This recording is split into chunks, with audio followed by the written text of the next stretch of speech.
Oh, that's what I love to see. Look at those guys going up high. Nice tight flock. Oh yes, oh yes, oh yes.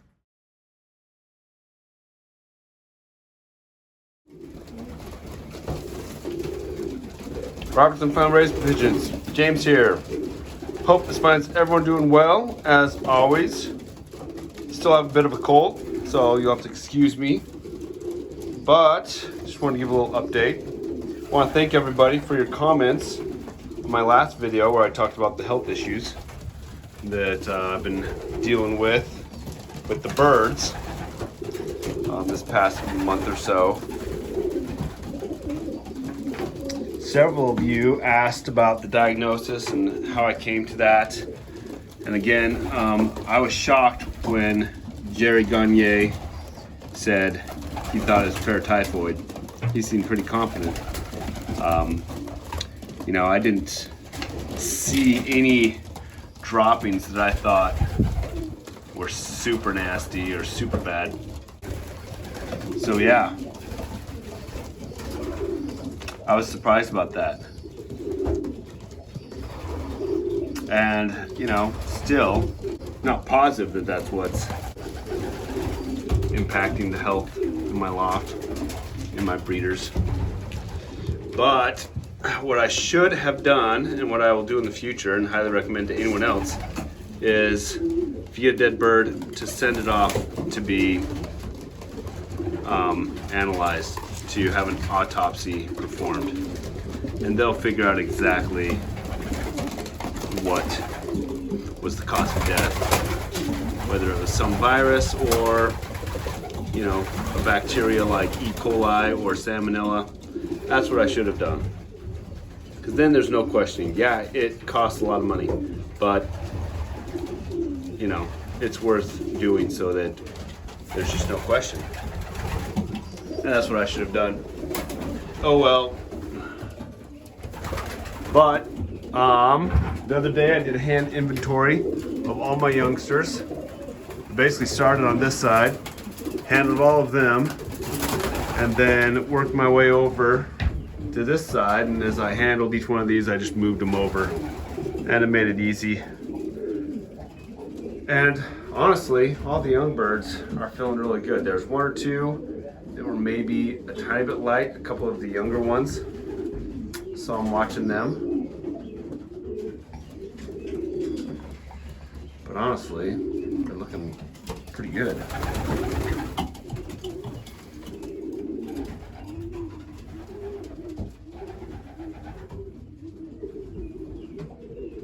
You guys ready to fly? We're gonna get these guys out to fly. Let's come look on this side here.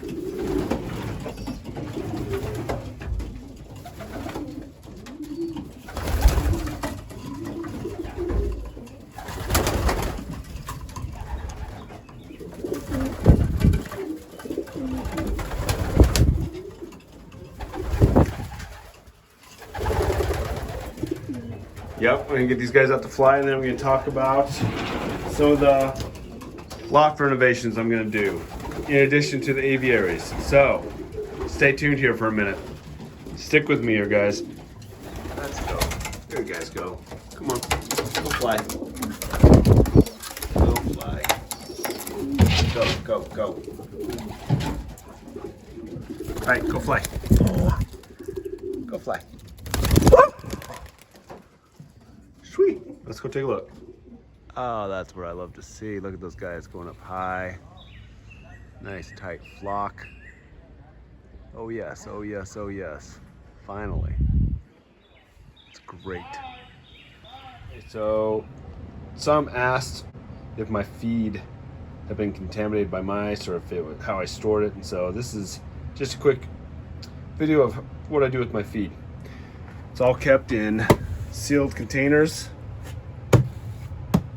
and I mix it not every day but every other day and dump it in there, and then this goes out to my loft. So yeah,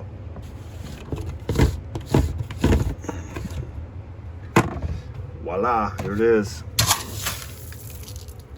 It's good stuff. That's the Versalaga Champion. I got a Versalaga Original and then Versalaga Black Label. So, definitely not salmonella from mice or rodents contaminating my feed.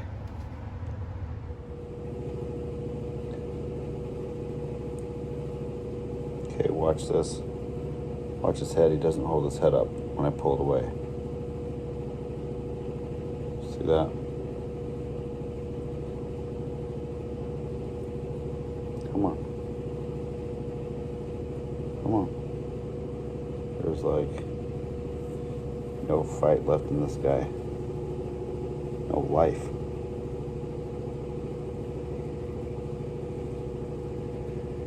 Okay. Pull my hand away again. Oh, look at that.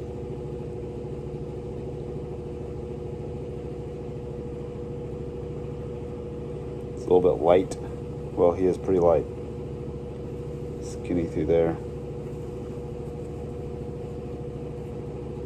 Just listless. Okay, here's another one.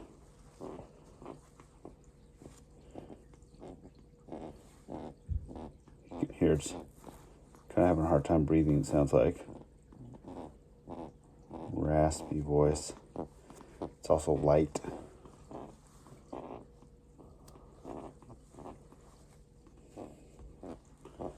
This one and the black have just been mostly standing on the floor today.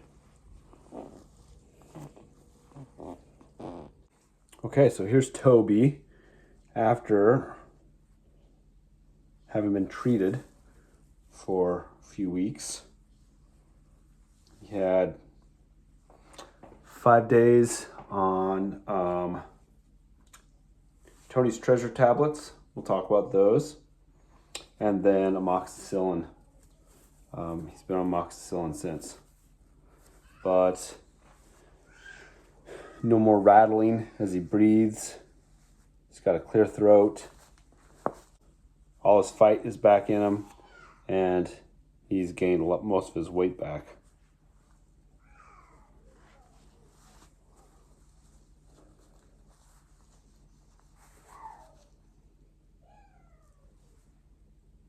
There's Toby. All right, here's the black. After same treatment as Toby, 5 to 7 days on Tony's Treasure tablets, and then amoxicillin for about 2.5 to 3 weeks. He's got his weight back. He's got his fight back. He's got a clear throat. Probably cannot see that. So I really was surprised, like I said, about the diagnosis from Foy's of paratyphoid. And I guess the thing that made me think, oh, maybe it really could be paratyphoid was the way this guy was behaving with his head kind of drooping down and not being able to hold it up properly. But I didn't find any birds with swollen joints, which is typical for paratyphoid. The droppings, none of them were like explosive, huge, nasty. They're just watery, a little bit clear water with some solids in it. So, you know, I don't know. But I've treated these guys and they seem to be doing well and responding to that. So we'll see. So that's where I've been isolating my birds that were symptomatic. So these are the ones that, you know, I came into the loft and they were just standing on the ground, pretty lifeless, no energy, didn't want to fly up, didn't want to eat. So I knew there was an issue with those. So that's Toby, that's Flyboy, and then I have Blackie in a different cage on the other side of this wall. All right, my last video when I talked about salmonella, GPS loft. What's up? Calpatides. I know I didn't say that right, darn it. Okay. Anyways, he mentioned, hey man, it'd be cool if you just could use Cipro, because that's like a broad spectrum, super powerful antibiotic for humans. And what I did use was this, and this is also kind of a broad spectrum antibiotic for birds, and it doesn't list on this the active ingredients. It did on the actual documentation that came with it, and one of the first active ingredient was enrofloxacin or Baytril, and that is a broad spectrum, really powerful antibiotic, not one that you would want to just use unless you had to. So I bought these a while ago just in case I ever had an emergency where I just needed something, and sure enough I did a few months later. And this is what I had the symptomatic birds on for 5 to 7 days, as it suggests, followed by amoxicillin treatment in the water, and they've bounced back pretty well. So here's hoping we'll continue to monitor those birds, and not putting them back in with the flock, but we're just going to monitor them for a while. Okay, let's talk about the loft. We already talked about the aviaries. They're going in on the side there and in the front, but I have enough expanded metal actually to put in on the floors. But if you remember, the reason why I didn't do that originally is because I wanted to contain all the feathers and all the junk from my neighbors. Because when you have those drop floors that go out to the environment, there are feathers everywhere. And I didn't want to do that to my neighbors. So anyways, what I'm thinking is this. You guys tell me what you think, because I'm about to do it. I'm gonna get, basically, this is a 2x6, but I'm gonna get 2x8s and make a little framework in each section. You know, maybe 2 probably coming out here, cross piece, and another 2. Actually, no, on this section, I'll probably just have 2 coming out like that. Same here, and then of course along the sides and edges. On the breeder side, we're gonna have, you know, a couple, one on the side, 2 coming up, and then a beam in the middle, and then of course carry the 2 over on the side, and then have expanded metal on the floor. And what I would do then is cut open on the outside along the length of that would correspond to the height of the floor. So that could just open up, and I could reach in and with a hoe and scrape it all out. I could also have that flapped open for extra ventilation. So let's look at it on the outside. Let me get this out of the way.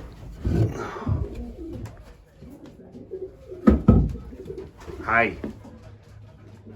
Did you herd all the birds? Got them contained? You got them going where they need to go? Good. So basically, I'll just have like, it basically corresponds to this panel right here, from here to here, where this would open up, and I'd have it open up all the way up, and then I could access in between the floor joists. They're holding up the expanded metal, and rake it all out, scrape it out. And then on the hot days, I can prop that up and just get increased airflow down at the bottom, which would be fantastic for the birds. Let me know what you think of that idea, guys. Okay, and here's just a little schematic of those loft renovations I just talked about. You know, that's the first section, second section, and then this is the breeder section and the dimensions for each section.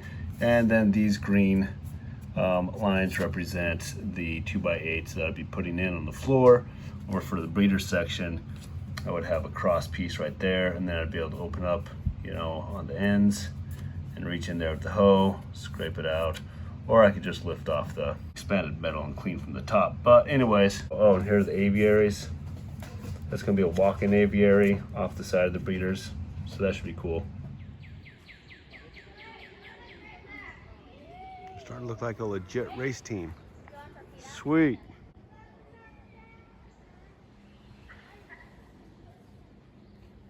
That's great. Man, if they keep this up, then hopefully we can start training them in another week or two.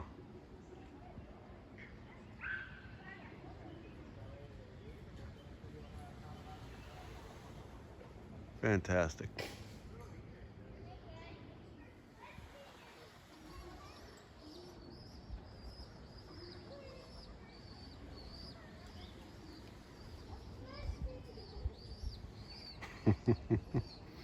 Feeding time for those two youngsters down there. You can hear that. Yo, what are you doing? I see wolves here. What? I see wolves. Birds are back. Let's see if we can get them in.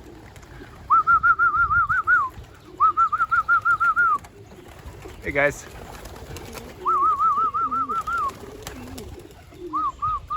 Let's go. All right, guys.